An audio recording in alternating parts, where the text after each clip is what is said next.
Welcome back. We're diving deep today, Into Neville Goddard. into Neville Goddard. Yeah, They're exactly. going way back to 1964 We are. with this lecture called All Are Human. Yeah, all are human. It's a really fascinating concept. You sent me some excerpts, and I got to say, this is pretty out there. This is pretty far out. Yeah. Well, we're going to unpack this idea that your imagination is not just something that you do, it's the very world that you're experiencing. Whoa.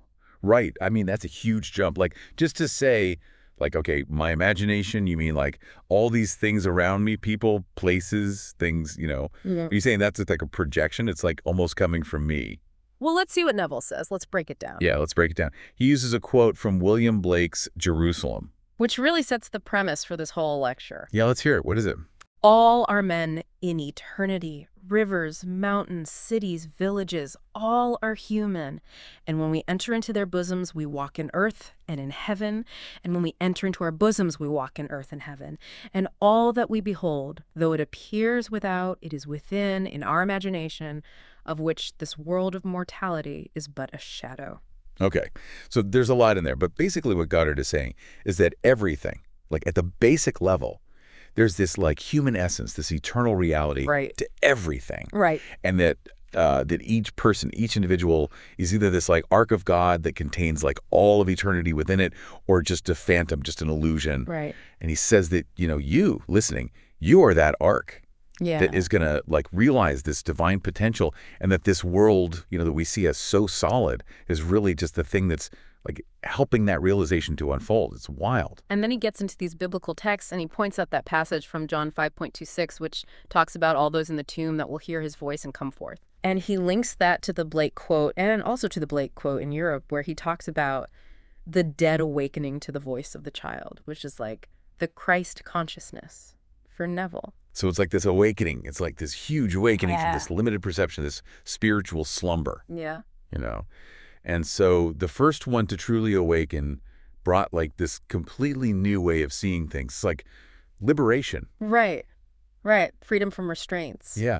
He even talks about how before this awakening, humanity was living under all these rules. And restrictions. Yeah. And regulations. He even uses those examples from Leviticus about the animals, what you're allowed to eat. The cud-chewing animals and the cloven hooves. Yeah. And the sea creatures. The fins and scales. The fins and the scales. Super specific stuff. Yeah.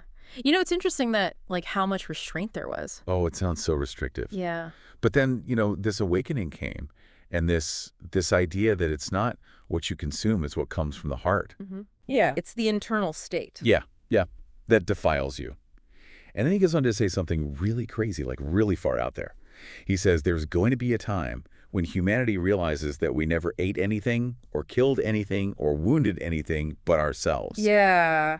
That's a big one. Right. That's a big one to swallow. But, I mean, come on. That's nuts. But if you think about it, if everything is within this arc, if it's all within your being, then you're not really harming something outside yourself. It's all you. Right. Okay. That's wild. Okay. Well, I mean, he tells this really great story, a very memorable story to kind of bring this whole idea of the connection between the inner and the outer to life. Yes, he does. About a ladder and some jungle animals. Yeah. Do you want to maybe walk us through that? Yeah. Tell us about that. Okay, so he has this really vivid experience where he's at the top of this incredibly tall ladder, really, really high up. And he's looking down, and it's a jungle. But it's full of all these ferocious animals, lions, tigers, you name it. And he's overcome with this wave of fear as he's looking down at these snarling beasts. So he's terrified. Terrified, yeah. So what happens? What's the takeaway?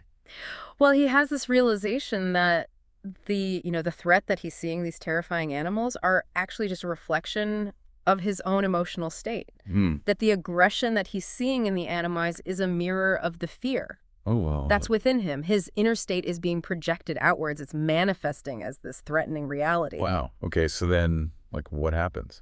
Well, as soon as he recognizes this and he lets go of his fear, the animals completely transform. They become tame, docile, harmless pets. Oh, wow. And this demonstrated to him this immediate, direct influence that his internal state was having on the external world around him. Oh, that's so cool. And this wasn't an isolated incident for him, right? He'd kind of done this before. He'd done this mental influence thing before. Yeah.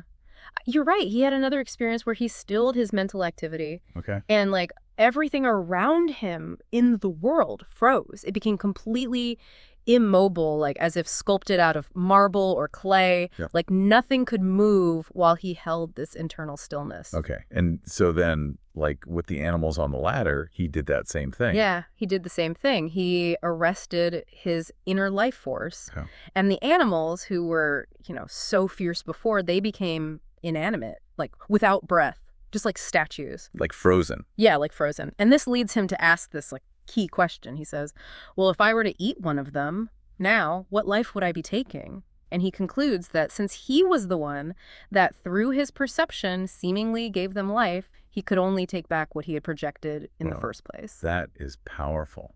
That's deep. So this is really getting to the heart of what he's saying. Right. Which is, like, you are, like, maybe without knowing it, you're bringing your world to life. Yes. Through the power of your perception.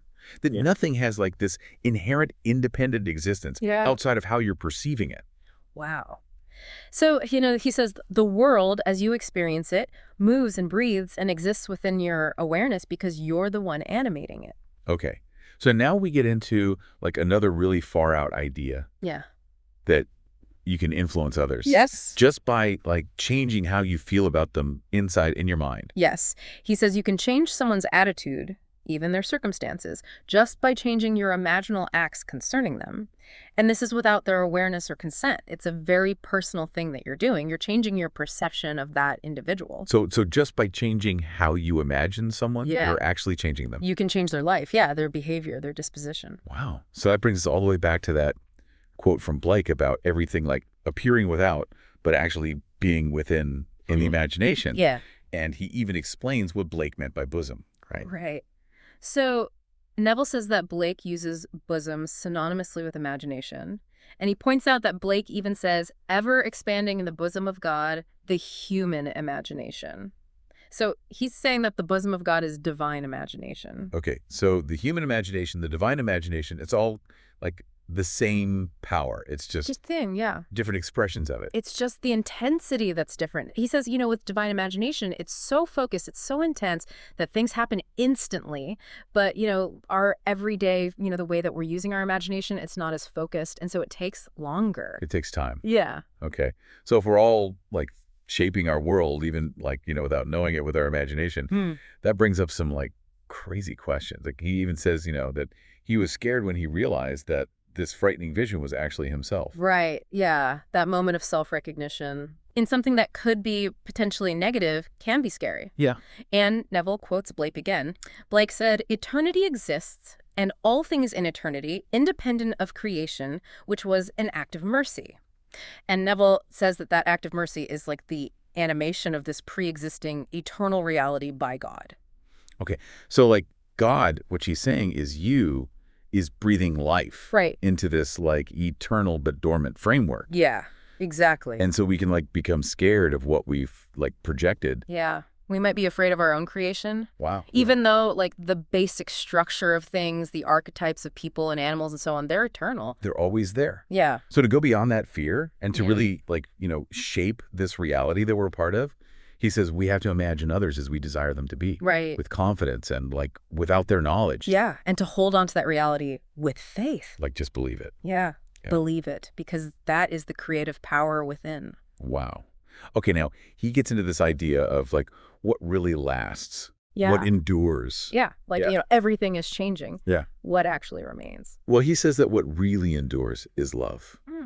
That prophecy and knowledge in their current forms are going to fade away. Because they're limited, they're imperfect. Yeah. Well, that makes sense. Like, even the way that we see the world, like, scientifically, we're always, like, refining it, like, with gravity or the atom. Like, we don't fully understand it. Exactly. He's saying that these are partial understandings, that there's something more complete and more perfect that will come. And then he gives this other great example. Oh, yeah. Tell me about this one. He talks about how he was able to arrest motion in the physical world. Like, there was a woman walking, a man drinking his soup, a bird in mid-flight, leaves falling. And he was able to mentally stop all of it. Everything became completely still, like as though made of clay, like frozen in time. And he realized that motion itself was dependent on his inner activity. Okay. And then when he let it go, Yeah. what happened? Everything resumed perfectly. The bird continued to fly. The woman kept walking. The man finished his soup. The leaves kept falling. And, what's interesting is that the bird didn't, suddenly plummet to the earth. Oh, right. It just continued on as if nothing had happened. So even something like gravity... Right, which we think of as, like, a law. Yeah, like this unchangeable law. Seems to be bendable. Yeah. Based on our inner state. Yeah. So what does endure? What's the one thing that lasts? He says love. Love. He points us to 1 Corinthians 13, which is, known as the love chapter. And he says that only love is everlasting. Everything else, worldly wisdom and possessions, knowledge as we know it, it'll all cease. Okay, so then, like, our expressions of love. Yeah. Like love for our family, friends, animals. It's permanent. They're permanent. Okay, I see. And he, like, makes this analogy, right, of looking in the mirror. Yeah. And seeing, like, your face. And, like, obviously, like, that changes over time. Right. It changes over time. And that represents the impermanence of the physical world. But he says that anything done with love has this permanence because God is love. Okay. And God is the only reality that really endures. And while all of God's attributes are expressed in humanity, like almightiness, wisdom, and so on, at the core, God is love. Okay. So using your imagination lovingly for someone is like the only, like, real thing. It's using the only thing that's real. Wow. So then he talks about this, like, ultimate awakening. Yeah. It's like this transformation. What does that mean? Well, he says that this awakening is when you recognize the voice of the child, Of course. which is the Christ within. And it's within your skull, which he refers to as the tomb. The tomb. And when that happens, you realize that your previous state was like being asleep. Oh, wow. And he uses that biblical reference. Yes. He talks about Luke 23:33, the place called the skull, Right. where Jesus was crucified. And he says, this is the place within you where this awakening comes from. He says that in the end, God gives himself to you no matter what you've done. So no matter what's happened in the past, no matter what you think you've done wrong. Yeah, because he says you've never murdered love. So even those who have, like, done terrible things. Yes. He says that even those people, they were operating under a misperception and they were ultimately harming themselves. And even the people who were victims, they also had that same life within them. And in a way, we're animating their experience, maybe through fear or expectation. So he's saying that if we could understand that connection, like really understand it, it could prevent some of these negative things from happening. Wow. So that brings us full circle. Right. Back to this idea that what we do inside shapes our world. Yes. And that we can experience that stillness. The stillness. Yeah, by quieting our mind. Like, he talks about the animals again and how recognizing that they were a reflection of him transformed the situation from one of fear to one of peace. Yeah. And then he ends with this, very powerful and concise quote from Blake. Oh, yeah. What is? Blake said, "Man is all imagination. God is man and exists in us and we in him. The eternal body of man is the imagination, and that is God himself." Wow. That's a lot to think about. So he's calling us to be, like, conscious creators of our reality. And to use our imagination with intention. And with love. And love, yeah. Well, and then there's this, like, little, like, interesting tidbit from the Q&A. It talks about the number of man. 666. Yeah, 666. And he connects that, through numerology. If you add 6 plus 6 plus 6, you get 18. Add 1 and 8, you get 9. And then 9 is also connected to the Hebrew letters that spell Adam, Aleph, Daleth, Mem. Those total 1440. And if you add 1, 4, 4, and 0, you also get 9.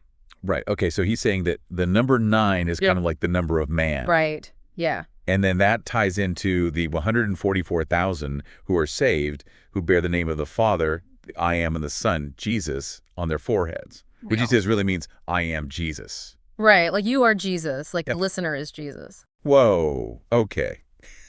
Well, you listening, as you go about your day, I want you to think about this. Like, if the entire world is a reflection of your imagination, Yeah.